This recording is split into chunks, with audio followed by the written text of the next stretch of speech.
Looking for a really awesome and amazing graphic designer? How about an illustrator or a photographer? This is Rainey Roberts, and I wanted to tell you how you can get my designer, illustrator husband, Scotty Roberts, to work for you on your project. Do you have an awesome self-published book but no cover, or even worse, a cover that really sucks? Do you need a kick-ass logo for your company or some f***ing awesome graphic designs for your ads or website? Then get in touch with my husband for the best f***ing awesome kick-ass design and illustration. He knows his stuff, and he's been at this for more years than I've been alive. Go to scottallenroberts.com. That's Scott with 2 T's, ALANROBERTS.com to take a look at his online portfolio of work, or call 651-468-8115.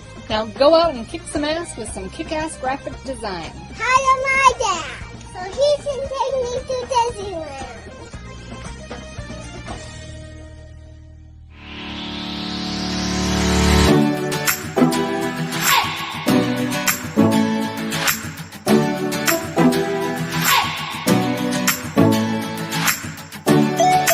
You're listening to the Intrepid radio program with Scotty Roberts. Intelligent Talk.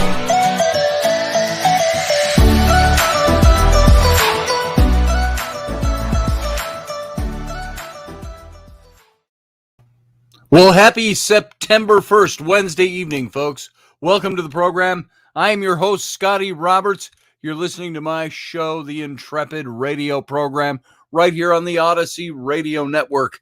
And that's over at ODYSY1.com. Go on over, see all the goodness that is Odyssey Radio. Check out the schedule, see all the times where you can see this show in its rebroadcast form. And also, thank you, everyone, for coming here live tonight to my YouTube channel. And those catching this later or in a different place, my YouTube channel is youtube.com/Mr. Scotty Roberts. So I want to thank you all for being here. My energy is mentally up, but physically I'm a little drained. We had a full day of moving today, and my body is not what it used to be. I got to tell you that. And I want to put out a very, very special thank you to my friends. You know them here, John and Brianna Learman, for all their help in this move. They have been here every day that we've been doing stuff. And Brianna, I don't know if she's in the chat room here tonight or if John is, but I want to thank you both for everything that you're doing for us. John has been here all day today and all day yesterday, loading up trailers for us and helping us move stuff. And he's being the tough guy when my basic, I'll tell you this, and this goes to, when you have physical hardships or when you've had things happen or when you let your body go. I certainly have not been in the best of shape in the last couple of years, especially, and have not quite achieved getting that back, getting the motivation sometimes to get that back. Sometimes you're struggling with pain, and so the pain, you don't want to put up with the pain to do the pain to get the gain.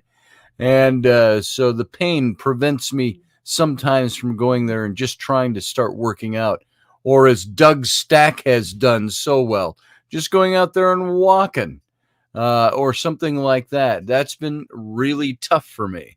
And so my body has suffered because of that. My core strength is way down. So I say all that to say thanks again to John Learman and Brianna. John especially for doing so much lifting for us. And I can do things. I can lift things. I just find I have no endurance in lifting. My core, my base is gone. And so it's very hard to sometimes things that I would walk over and like John picking up real heavy tables, throwing them over his head. I used to do that too. I used to do it just to show off sometimes. And so it was so good to have him there. I can still do it, but I'm also, my equilibrium isn't what it used to be either. So I'm not as steady as I used to be. So it's very good to have that. I'll get it back. Well, it'll come back. I just have to get at it and try to strengthen my core again. And so I want to thank these guys John and Brianna, for being here. And I don't know if they're listening because they're tired too. John was worn out at the end of the day. And if John's worn out, then I'm worn out. You can imagine how much more worn out I am. So it was good stuff. So everybody, thanks for being here tonight. That's my praise I wanted to heap on the Learmans tonight and thank them for being here. And I want to thank you all for being on the show. Dave Potter, good to see you, Brother Dave. Uncle Dave. Susie Q, good to see you. I'm glad you're here. And Field Guy, did Jesus invent lesbians? He asks. I don't know, Field Guy. What's your take on that? You might have to fill us in on that. And Doug Stack, good to see you, brother. Hope you're doing well. Both you and Field Guy down there in Louisiana. And with all that's going on, I've got one fly, I think, that is circling me tonight. So you might see a few brushaways and things like that. So he just landed on my mic. So we'll try to keep him out of the broadcast as much as possible. So Barbie D, good to see you too. I'm glad you're here. And you got the good seats, I hope. And Roger Rabbit, good to see you tonight. Just going down the list, seeing who all is here tonight in the chat room. And Master Finn, of course, is here. Welcome to you, Brother Matt. Good to see you tonight. And we got repeat. I'm just looking at people that I haven't said hi to yet tonight. And so Michelle Canham Free, good to see you. I'm glad you're here. Jeremy Hansen, always good to see Jeremy Hansen in the chat room. Good to see you, brother. Unleashed Jeremy Hansen. Hope you're doing well tonight, brother. Mike Yehudi, I see you over there as well. Yehudi! And so it's good to see you, brother. And I've got, I got to see if there's anybody I missed. I don't think so. Not yet. If I did, say I missed you, and I'll try to unmiss you. So we were over setting up a little bit today as well, down in what's going to be the new studio digs, and setting up the new desk down there, and haven't got really anything in there yet. And still hoping we're not going to have a big gap in our internet service. And if we do, we'll just have to find other means to broadcast. So because we're out of these digs on Sunday. So hopefully all will go well with that. Lucky Stone, good to see you, by the way. And so it was feeling good. And John I had a table that I had wanted to convert into a desk a long time ago.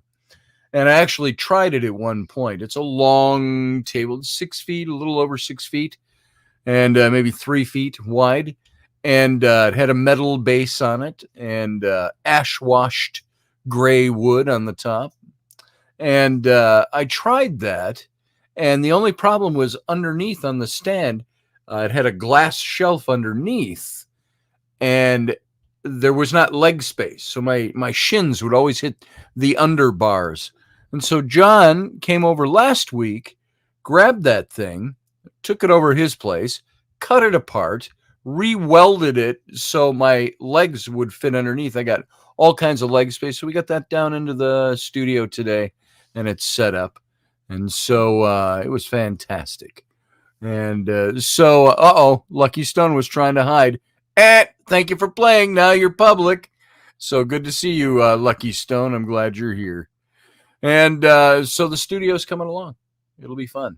Can't wait to broadcast there, hopefully as soon as next week. And that's all I got on the personal front. I hope your lives are good today, that stuff is going well for you. Something I noticed in the news I'm seeing, and this involves all of us, where there is that nobody wants there to be fighting and warring and factionalizing. But I see a lot of people out there that have put up so long with the caterwaul of one side of things and being told that they have no voice and being canceled out by the other side, cancel culture, that I'm seeing the other side is starting, you're hearing more and more news stories about people starting to rise up against that. Now, I don't care where you are on this issue, and I'm not stating this for what the issue is, but I've seen a lot of people. There was something in the news today about, I don't remember where it was, but a bunch of people protested a vaccination clinic for the pandemic. And they protested so well that they shut it down. And now, I'm not speaking of the merits or the lack of merit in this. What I am saying is you've generally seen one side of the political field do this kind of thing and the other do this. And even when it comes to the pandemic, sorry to say, you've seen that become very political. And it's become very political because one side wants to tell you what you should be doing and even mandate it. And the other side is saying, keep your hands off of me. And so I thought it was a little refreshing, only in the sense that it seemed to me like you had the other side finally fighting back a little bit. And that was refreshing to see. David Castle, good to see you. And let's see, what did Matthew Finn take the liberty to cross promote? Oh, Jeremy, I enjoy a show and recommend it to anyone. You know what? I should have done that the moment I saw Jeremy in the chat room. Jeremy, forgive me for doing that. Matt Finn, thank you for doing that. Folks, if you have not heard Jeremy Hansen, you should go listen to his shows. You can go to his YouTube channel. It's listed here. Jeremy, I don't know if you have an easier name than that, like youtube.com/Jeremy Hansen. I don't know if that exists or not, but Matt Finn put up a link for all of you over here in the chat room, and go check him out. Jeremy Hansen just said, my wife is losing her job because they mandated it at her job, the vaccine. 3 years of hard work down the tubes. Jeremy, can I ask, what kind of work is she in that they would mandate that? That's terrible. I'm not for that at all. And you know what I have seen is that this administration, they haven't quite come out and crossed that line and said, we're going to mandate this, or you can't do this, you can't do that. They're talking about, vaccine passports and all that garbage, but they will not stand up against companies that turn people away or make or fire them or terminate them for not having a vaccine. Jeremy says, my wife is losing her job. Let's see. I'm trying to see where that just was. There it is, Jeremy. She's a manager for the environmental services at Cox Hospital. And I suppose the next question, what does an environmental services manager do? Her grilled cheese Bideness is going to be amazing. No worries, brother. Wow. So that's horrible, Jeremy. I'm sorry to hear that. And hold on, folks. We're having the same problem we had last night. I got flies buzzing around, then they land on my screen. So we can't get rid of them this year. So Biden is encouraging corporations to enforce the vax mandate. Yep. That's because constitutionally they can't do it from the Oval Office. So what are they doing? They're encouraging companies to do it. Oh, Bidness. Oh, a.k.a. business. Oh, Bidness, like governor. Got it. America's Frontline Doctors. Source of legal help, says Matt Finn. Check it out, Jeremy. And Jeremy, you'll have to keep me apprised on this. I'm not happy to hear that. It's horrible.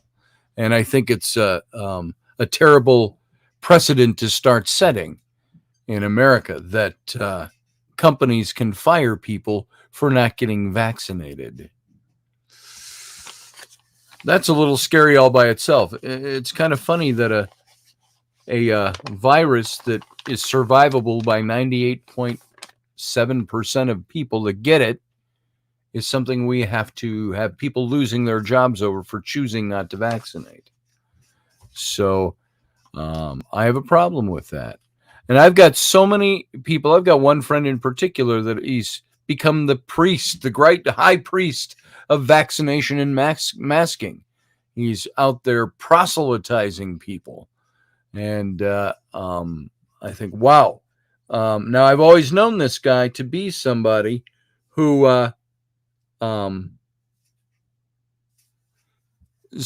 always he was always taking pills. For 30 years I've known him. Always taking pills for this, pills for that. Always had a medical issue. Always walking the borderline of whether or not he was healthy. And now this. It fits the bill.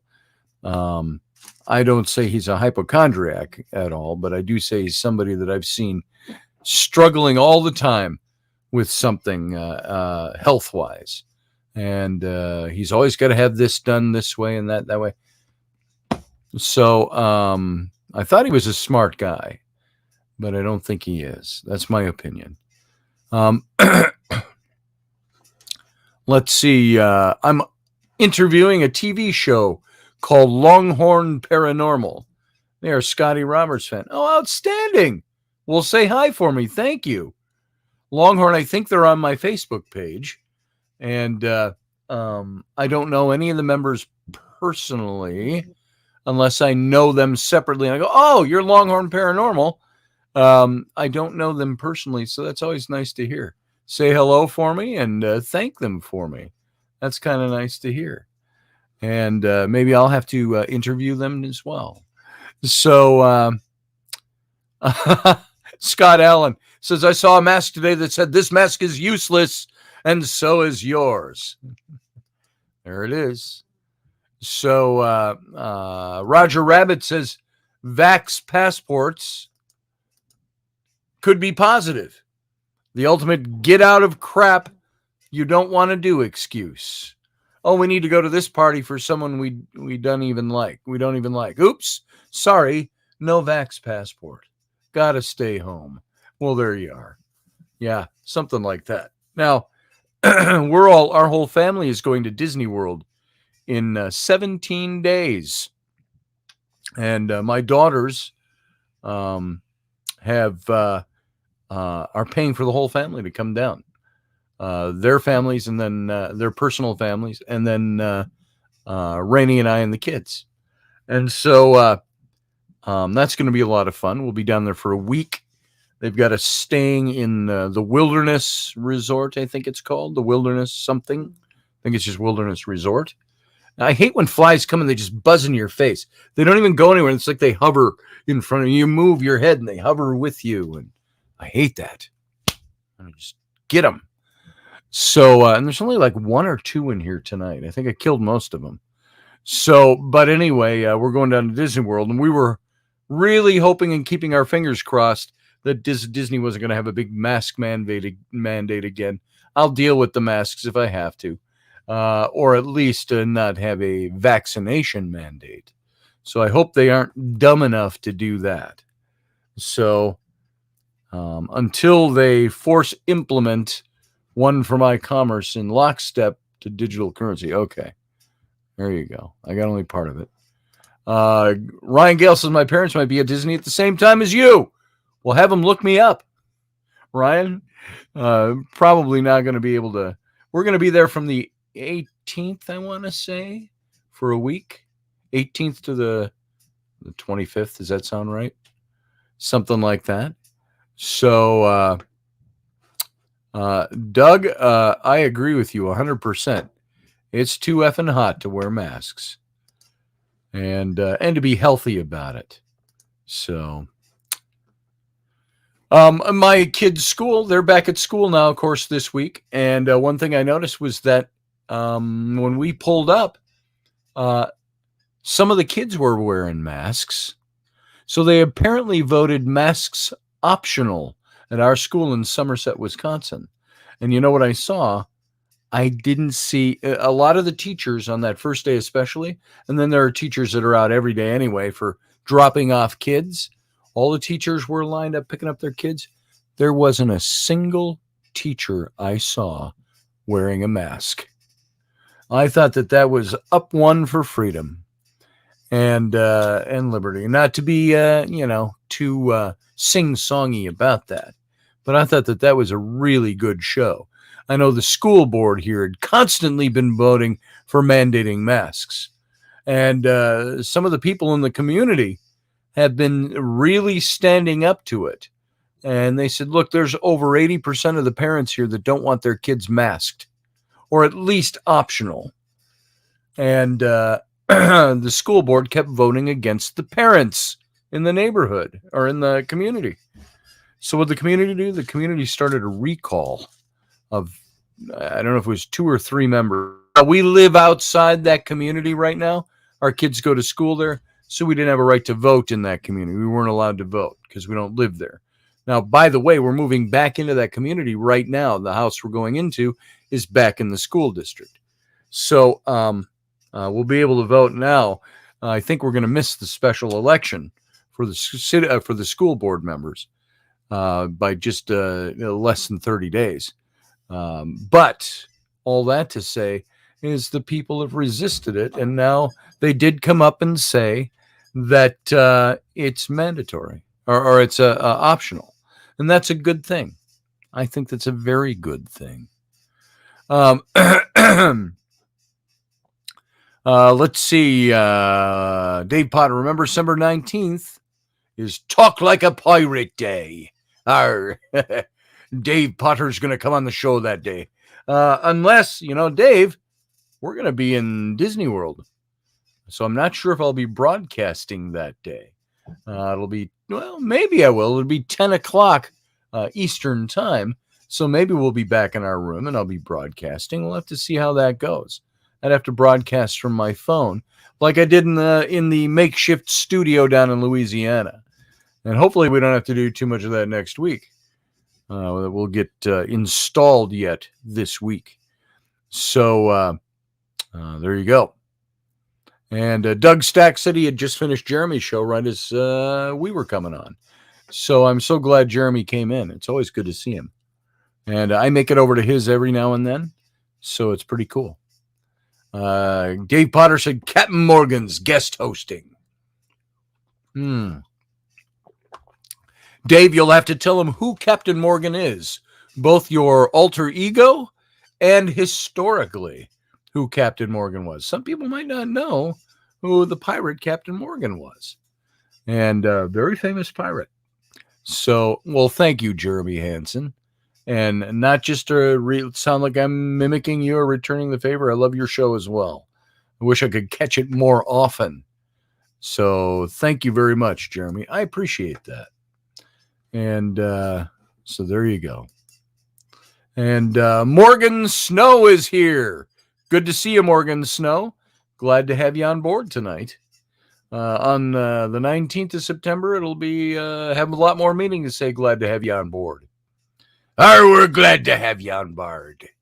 So we'll have Dave Potter coming in and doing a little bit of that for us. Hey, Sarah, good to see you in the show tonight. Glad you made it in. And excuse me, I'm a little dry. And again, like I said, I'm dry. I'm tired. My muscles are aching.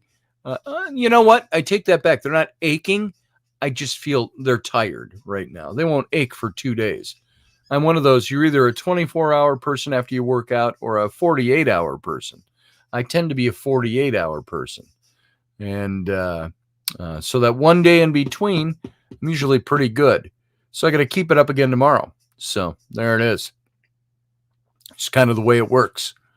So, you know how we have been talking about this whole thing, this whole Jesus Potter Harry Christ issue.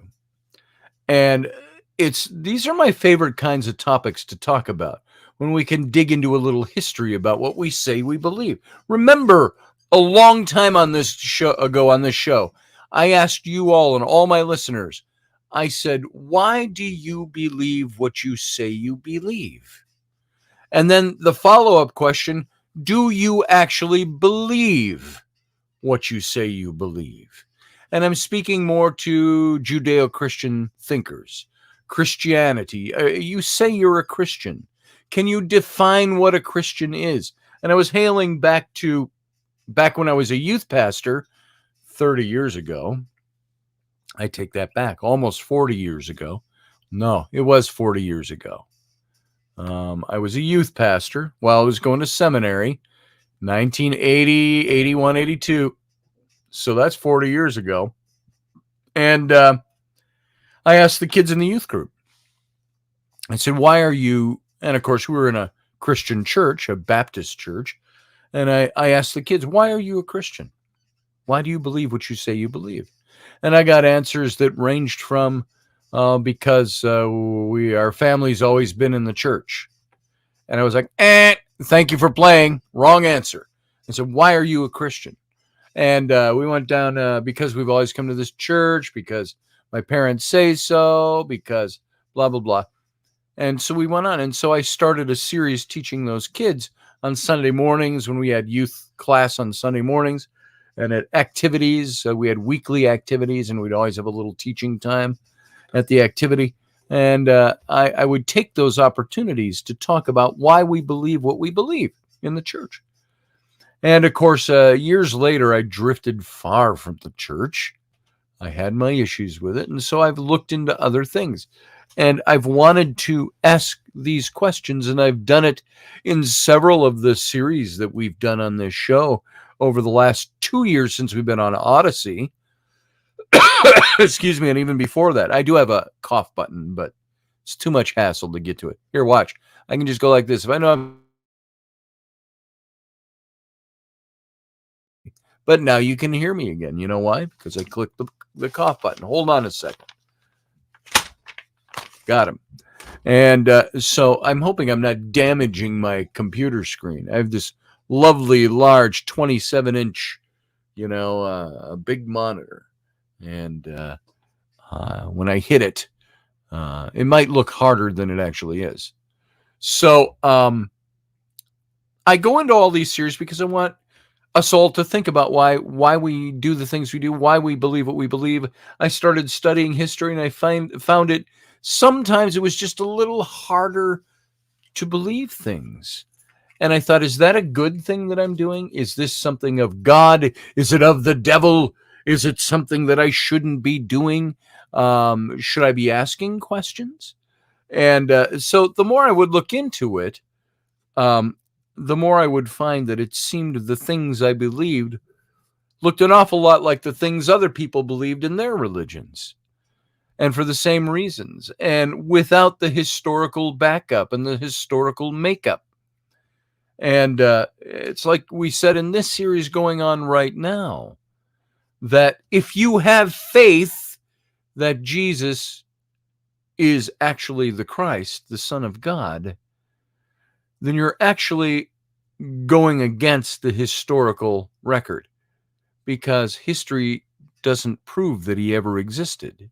The proof isn't there. We have evidences. We don't have quintessential evidence that says Jesus existed as a human being in history. I happen to believe he does. He did, because I put a little trust in some of the historians that I've read.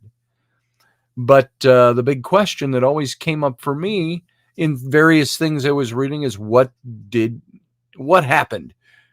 Is this a true history? Is this a history created by his followers after his death? And so I had a lot of these questions, and I started looking into the whole historical Jesus mystery. And I wanted to make sure that, remember I said here before, I want to know what I believe. And I want to believe something that I know is true, not something that I think is true by faith alone. And if, as Christianity teaches us, my eternal destiny, either in a glorious paradise or godless torment in a lake of fire for all infinity, all eternity, if that decision is so important, then for a single soul, and it says God does not wish that any should perish, if this is the God of the Bible, then why has God seemingly made it so difficult to believe something for sure? Why is he just giving us hints? Why does he say, well, it takes faith? And I said, if that eternal decision of such great import, why is God, the infinite, having the finite minds of human beings, meaning we don't have that infinity, we're finite, our understanding is finite.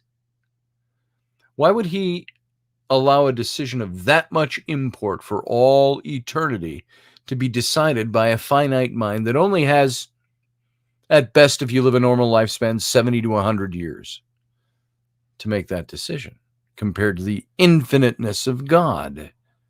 So those were issues that I had that drove me to ask more questions.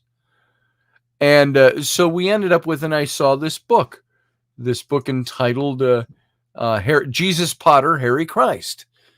And it was the subtitle, The Fascinating Parallels Between Two of the World's Most Popular Literary Characters. And I've explained this before, but for those of you who might be joining tonight who haven't heard this, just as by way of recapping, a literary character. Jesus is a literary character as opposed to an historical character, is the way they're looking at it in this book. He's not saying the historical didn't exist whatsoever. He's saying he's looking at the literary side of Jesus and comparing it to the literary, most celebrated other fictional character in all of publishing history, and that's Harry Potter. And how Harry Potter, by many circles, became a Christ type. The character was written after the form. Now, it wasn't this way for the first 4 books, but after book 4, those who had even opposed it then started to realize Harry Potter is a Christ type. And so he's looking at this. Derek Murphy was the author, published with Holy Blasphemy Press.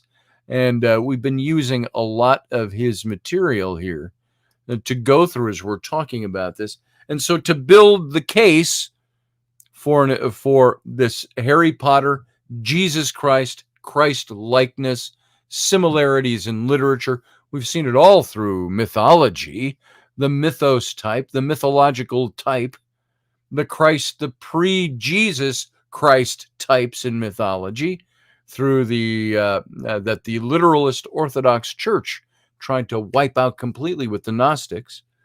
We see these mystics that said there were other God men before the time of Jesus, 12 of them at least, and they all fit the same pattern as Jesus Christ, Jesus of Nazareth. And so the question had to be asked, was Jesus of Nazareth, did he fulfill all these same things, or did his followers later attribute the same things to him to make him into the God-man of the mystic religions? And, of course, Justin Martyr came along, first century, late first century, early second century, apologist for the church, for Christianity. And he said, he called all of those pre-Jesus messiahs, he said, that's just diabolical mimicry, meaning the devil raised them up in advance of the real Christ in order to confound the minds of people. That was his explanation for that. So all of that stuff has led to my looking into this more and wanting to know more. And so it leads you, last night we kind of concluded with the historical side, the way scholars look at the historical Jesus. And so tonight, I'm asking the question, where's the proof? And there's an overview of the evidence and the arguments for the existence of Jesus Christ. And Yamauchi's response seemed, now this is out of a book by Strobel, The Case for Christ. And he says, Yamauchi's response seemed uncharacteristically strong. From time to time, some people have tried to deny the existence of Jesus. But this is really a lost cause, he said with a tone of exasperation. There is overwhelming evidence that Jesus did exist, and these hypothetical questions are really very vacuous and fallacious. And again, that's out of Strobel's The Case for Christ. So, when confronted with arguments that Jesus may not have been historical, the majority of Christians and believers are going to refer to the hard evidence that Jesus really existed, but not without first displaying a certain sense of desperation. What do I mean by that?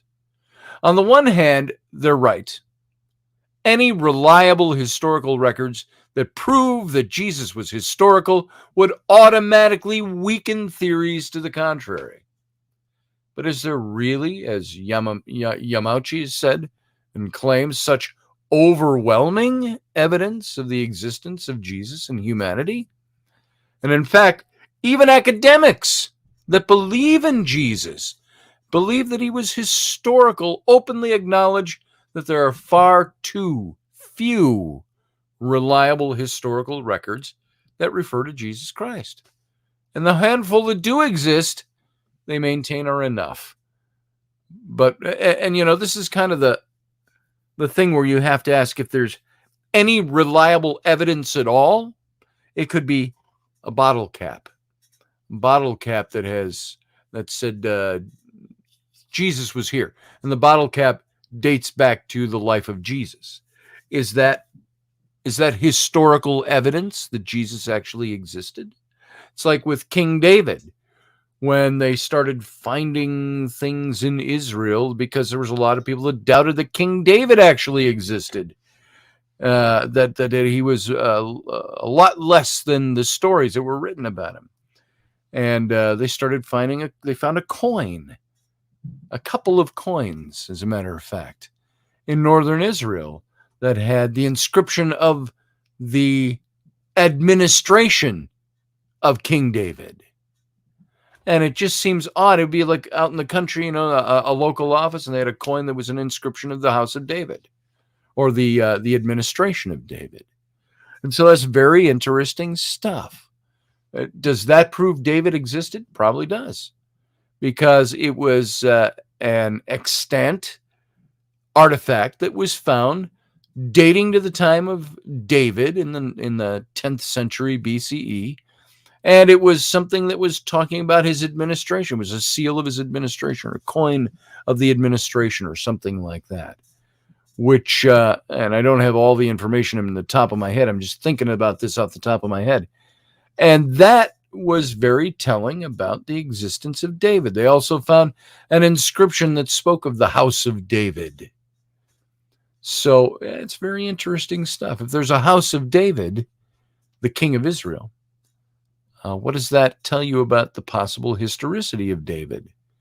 And remember, even in that series we called it David, the real life story of an invented hero, which meant that the acts of David, he obviously existed.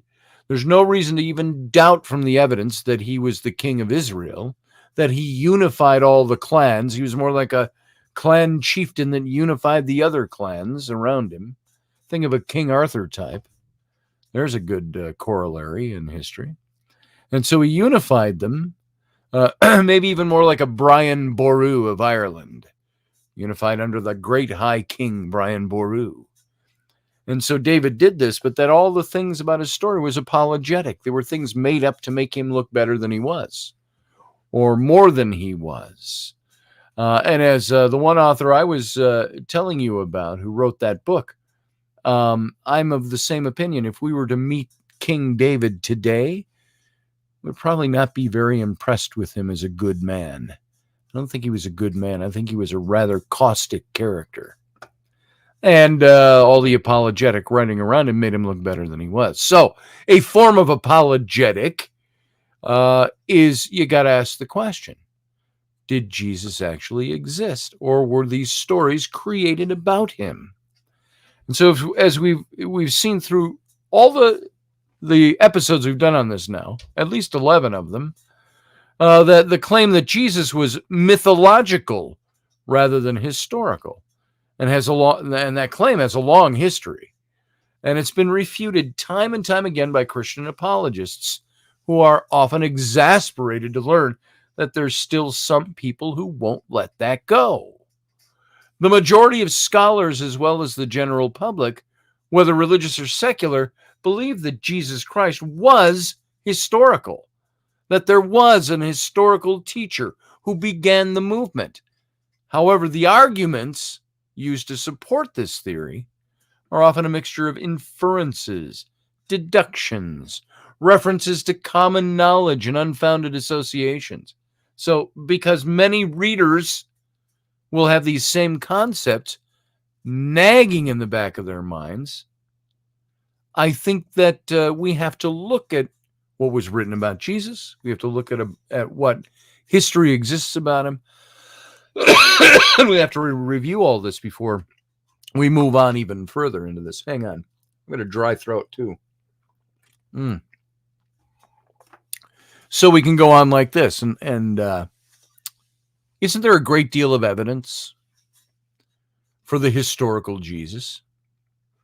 Wasn't it necessary for there to have been a founder of the Christian movement? Would the martyrs have died for a myth? Can archaeology or other sources prove the veracity of some parts of biblical narrative? Is there any historical evidence at all, either from within the Christian communities or without, that can support the idea of an historical Jesus? So in order to be thorough, these questions have to be addressed. So let's look at some of the evidence and the arguments that are commonly used to support the idea of a historical Jesus. How about this one? Number one, archaeological evidence confirms many biblical accounts. Okay, I agree with that. There's a lot of archaeological evidence that confirms biblical accounts, just like the coins I told you about, like the inscription of the House of David. Those things are real archaeological records, and they prove that a guy named David existed. So every few years, there's an archaeological discovery that proves Christianity to be true and makes media headlines. And this makes it appear that the Bible records sound historical, records sound historical testimonies of things that really did happen. Although there haven't actually been any archaeological discoveries that prove Jesus was real, there have been, some claim, discoveries which enhance the reliability of the testimonies by confirming real names and places involved. And if these places mentioned by name by the writers of the Gospels really existed, and the authors had inclined to include these seemingly innocuous details into their story, it appears to raise the trustworthiness of the source. It's kind of like, I've talked to you about this before, the cornerstone of Pontius Pilate. Pontius Pilate, remember him, the Roman governor, the procurator, the prefect of Judea under Roman rule, the one who washed his hands and allowed Jesus to be crucified. There was a lot of scholarly reaction to his part of the story over the centuries that said they didn't think he actually existed, that he was part of the Jesus myth. And I remember it also talked about Pilate's wife coming to him and said, I had a dream about this Jesus. Don't have anything to do with him. And, was that something that should be, she was really pushing Pilate to let him go. And why was that even in the narrative? There are some stories of Pontius Pilate that he became a Christian later. But all of that to say this is that cornerstone, Pilate was looked to be part of the Jesus myth for centuries. And then they discovered in 1964 a cornerstone in ancient Caesarea Philippi, which was on the northern shore of the Sea of Galilee, where the Roman center of the governorship existed, the big Roman town, Caesarea Philippi. And in the ruins of a staircase that the archaeologists were going through, they found old stones that had built this staircase, which dated, I think, a few hundred years after the time of Christ. And in this staircase, they find a stone that was this cornerstone for a gymnasium. with the inscription Pontus Pilatus Praefectus Judea, and then some more stuff in there. So what that cornerstone did was prove that Pontius Pilate actually existed as a Roman procurator. It was one of the first hard pieces of evidence. Then when the hard pieces fall, the soft pieces start to follow. Well, now, does the existence of Pontius Pilate prove that there was a Jesus Christ that he handed over a writ of execution for under duress by the Sanhedrin? We don't know. We don't know that. We don't know that the existence of Pontius Pilate automatically means that Jesus existed. That is a part of the Jesus story, a personality in the Jesus story that's real in history. It would make me say, boy, that kind of lends to the plausibility of this story. And of course, of who Pilate was, what his political affiliations were, and so on. So this is the kind of thing I'm talking about. So John McCrae, who was the author of Archaeology in the New Testament, he was interviewed, and whose one-sided The Case for Christ continues to be a popular defense of the historical Jesus. This is Lee Strobel. Concludes this. He said, here's the bottom line. If Luke was so painstakingly accurate in his historical reporting, said one book on the topic, on what logical basis may we assume that he was credulous or inaccurate in his reporting on the matters that were far more important, not only to him, but to others as well, meaning his gospel of the life of Jesus? And a comparable argument, however, might be that Dan Brown's Da Vinci Code is a true story because it includes so many true facts and research, or more relevantly, that Harry Potter is true, despite amazing events, because it mentions many real places like London and describes accurately minute details and customs from Harry's relatives' Muggles household. First of all, reliable testimony about a mundane historical event is simply not equal to testimony about miraculous events. If a modern witness gave us a lot of firm details about a suspect, but then said something outlandish like the suspect flew away on a pink giraffe, we'd be less inclined to believe even the commonplace aspects of his account. So why is this not also true when dealing with the Bible? Secondly, this argument avoids the main reason the historicity of Jesus is challenged at all, the similarities to older traditions. And thirdly, there are a few specific historical details recorded in the Gospels that go against trustworthy historical sources. As evolutionary biologist Richard Dawkins points out in The God Delusion, he said this: moreover, Luke screws up his dating by tactlessly mentioning events that historians are capable of independently checking. There was indeed a census under Governor Quinarius, a local census, not one decreed by Augustus Caesar for the empire as a whole. But it happened too late, in 6 AD, long after Herod's death, who Luke links to events in Jesus' life before he died in 4 BC. So Lane Fox concludes that Luke's story is historically impossible and internally incoherent. But he sympathizes with Luke's plight and his desire to fulfill the prophecy of Micah. So that by itself, one of those facts alone, that Augustus Caesar had sent out a decree that all the world should be taxed. Remember that in the Luke story of the account of the birth of Jesus? And this is why Mary and Joseph were headed back to Bethlehem from Nazareth, because Bethlehem was their birthplace. And so they had to travel back there. And because of the census and because of the Passover coming, it was too crowded and there was no place to sleep. So they were given the innkeeper, my wife's pregnant. Can you find us a room anywhere? And he found them a room in the back, in the cave, in the stable. So the story goes.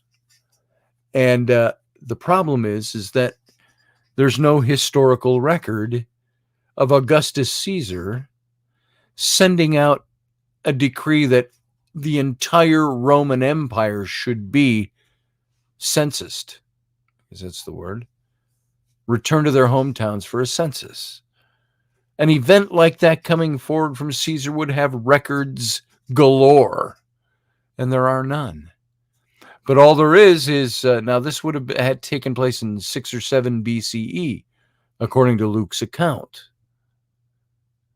And then King Herod is also part of that story, but he dies in 4 BCE. But the Quirinius, who put out the local census, that didn't happen until 6 AD, which would be maybe 12 years after the birth of the historical Jesus. So there's the quandary that comes up with this. So I see Roger has to go. I'm going to call it a night. A little birthday girl wore me out today. Oh, say happy birthday to Kinsey a day late for me. I didn't know it was her birthday today. Says, have a great night and a wonderful tomorrow, says Roger. Thank you, Scotty. You're welcome, Roger. Say hey to Kinsey and to Carly for me. So, now I always tread on eggshells with this kind of topic. I enjoy these topics. I enjoy exploring them and delving their depths. But the question always brings up in me a little concern that I'm going to offend somebody's faith or religious sensibilities, which is not what I'm here to do. If this is where your faith is, then your faith is strong, maybe stronger, a hell of a lot stronger than mine, because you will believe despite the fact that there seems to be all these reasons to not believe it. So I'm not trying to dissuade you from believing. I just want you to have a little knowledge of this and ask yourself the questions. And if your faith cannot withstand the scrutiny of this, you'd have to ask yourself the question, why? Now, the second point here that we're going to look at, the first point, as we started covering here, was the archaeological evidence confirms many biblical accounts. Now, the second one is the martyrs would not have been willing to die for a lie. Now, that's an emotionally charged argument if I've ever seen one. The martyrs would not have been willing to die if they were dying for a lie. So it has to be true. And so the argument goes something like this. If there was no Jesus Christ, what did all those martyrs die for? And the online source All About Religion uses it the following way. In light of the cruel and torturous deaths of the first and second generation Christians, all theories that Christianity is a fabricated myth created for the personal gain of its followers might be rejected. Even today, many will die for a belief, but no one will die for a lie. That's the reasoning. So the argument assumes that if Christianity were a myth, its followers would have known about it and therefore been adverse to martyrdom. However, I believe the Christian martyrs were very convinced in their own minds that Jesus Christ was an historical person. Interestingly, not all Christians were willing to be martyrs. Believe that or not. Not everybody who believes in Jesus wants to be killed for it. Christians who believed in Jesus as a spirit or a non-physical entity, or who didn't think Jesus felt real pain or suffered like humans, felt no need to die as martyrs and conscientiously avoided persecution. St. Ignatius and St. Polycarp, two of the earliest Christian martyrs, were already fighting against these heretics who weren't willing to die for their cause. And Ignatius, outraged, gives, in essence, the first instance of the martyrdom argument. Ignatius said this, "For it is merely in semblance that these things were done by our Lord. I am also a prisoner in semblance. And why have I given myself up to death, to fire, to the sword, to wild beasts?" Why indeed is what we have to ask.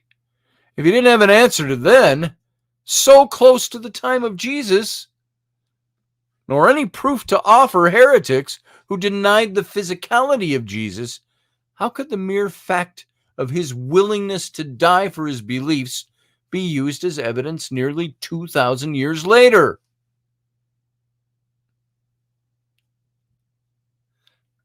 Doesn't matter. Because if the followers believed, they believed. They simply believed. That's why they were willing to die. Third point, Christianity could have started without a founder. Do you know that? You buy that? Some claim that Jesus existed because there was a church, and it must have had a founder. And this argument is given by, for example, W.K.C. Guthrie in Orpheus and Greek Religion was his book. And he said, if there were no other evidence for the real existence of the founder of Christianity, a strong case might still be made based on the difficulty a man might feel in accounting for the rise of Christianity without the impulse of an historic Jesus behind it. So an offshoot of this argument, sometimes that unlike Christianity, all the various pagan religions died out. And Christianity survived despite very challenging periods of persecution. Hold on. Dead fly. There's his guts on my envelope to prove it. Here, do I not show you his entrails? Do you not believe that I have killed the fly? So, either it was God's will or Christianity had something no one else did, an historical founder. So German scholar of Greek mythology, Walter Burkert, he raises the argument against the ancient mysteries. He says, the basic difference between ancient mysteries on the one hand and religious communities and sects and churches of the Judeo-Christian type on the other is borne out by the verdict of history. With the imperial decrees of 391 and 92 AD prohibiting all pagan cults, and with the forceful destruction of the sanctuaries, the mysteries simply and suddenly disappeared. So the literalist Orthodox Church, the Roman Catholic Church, set about teaching the love of Christ and the holiness of God by murdering hundreds and thousands of mystery religion followers. The Gnostics, they wiped them out. They were at war for the theological, ideological minds of the masses. You have to ask yourself why. Did Jesus sanction the killing of all these people because they're not teaching about my love? I want you to kill them. They're not teaching about my salvation. They're not teaching about redemption, atonement, and all of these things. Where did the church get the idea that they should be killing these people?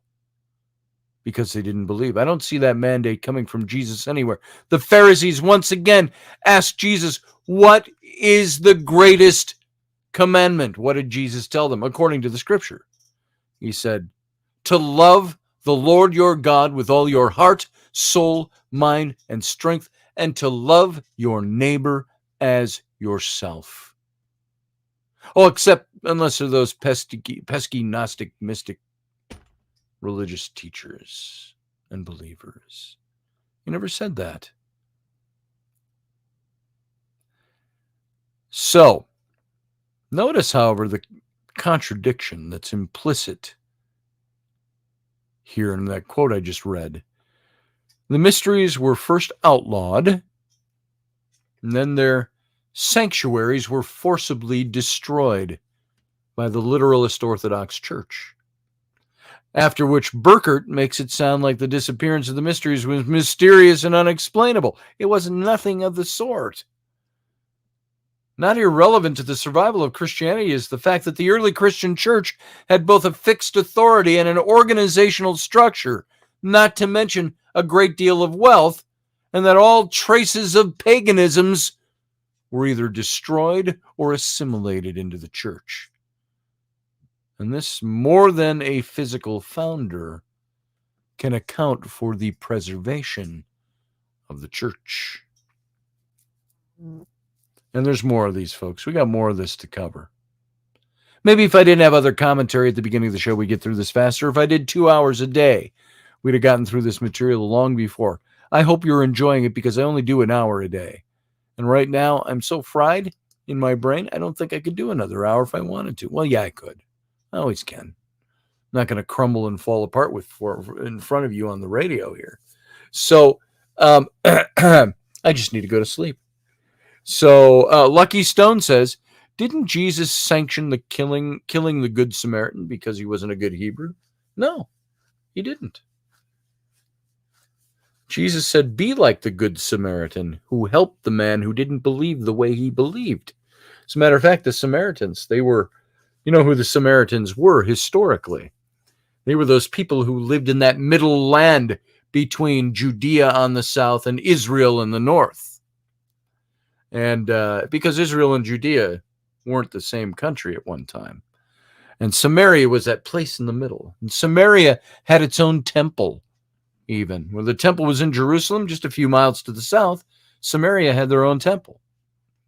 They were considered dogs to be a Samaritan. And so here's Jesus teaching Jews about the Good Samaritan. And Jesus didn't sanction the killing of the Good Samaritan. He said, be like this guy who saw through his religious, and this is grossly paraphrasing, but this is exactly what happened. He says, look to this guy who took this man, put him on his donkey, brought him to an inn, had him nursed back to health, left money to pay his bill. He did this, whatever his personal reasons were, he did it because he wanted to see this man get taken care of. And he was extending his goodwill. And Jesus said, be like this man who helped this man against whom there was prejudice. So he helped the Jewish man, this Good Samaritan. Jesus was even looking to the Samaritans, who are the dogs religiously to the Jews up in the north. And Jesus used him, one of them, as an example of the good man that helped the other man who was hurt. So that's my take on that, Lucky Stone. All right, guys. The exact opposite, says Matt Finn, right? Conan, says Dave Potter. Still killed it, Scotty Roberts. Oh, thank you, Sean Strike. I'm going to go get some rest. I'm going to go lay down with my beautiful wife and hopefully not have a child stuck between us tonight. And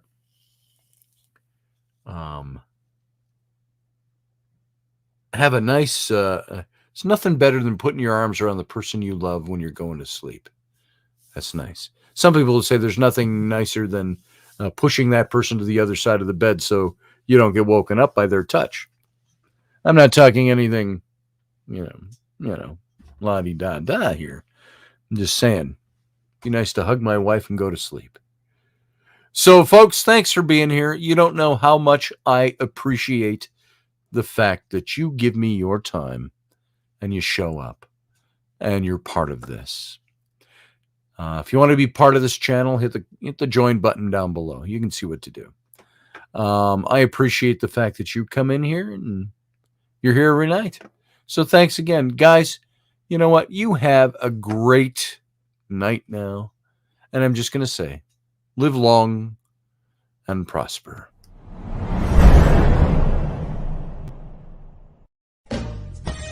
Are you looking for a really awesome and amazing graphic designer? How about an illustrator or a photographer? This is Rainey Roberts, and I wanted to tell you how you can get my designer, illustrator husband, Scotty Roberts, to work for you on your project. Do you have an awesome self-published book but no cover, or even worse, a cover that really sucks? Do you need a kick-ass logo for your company or some f***ing awesome graphic designs for your ads or website? Then get in touch with my husband for the best f***ing awesome kick-ass design and illustration. He knows his stuff, and he's been at this for more years than I've been alive. Go to ScottAllenRoberts.com. That's Scott with 2 T's, ALANROBERTS.com to take a look at his online portfolio of work, or call 651-468-8115. Now go out and kick some ass with some kick-ass graphic design. Hire my dad so he can take me to Disneyland.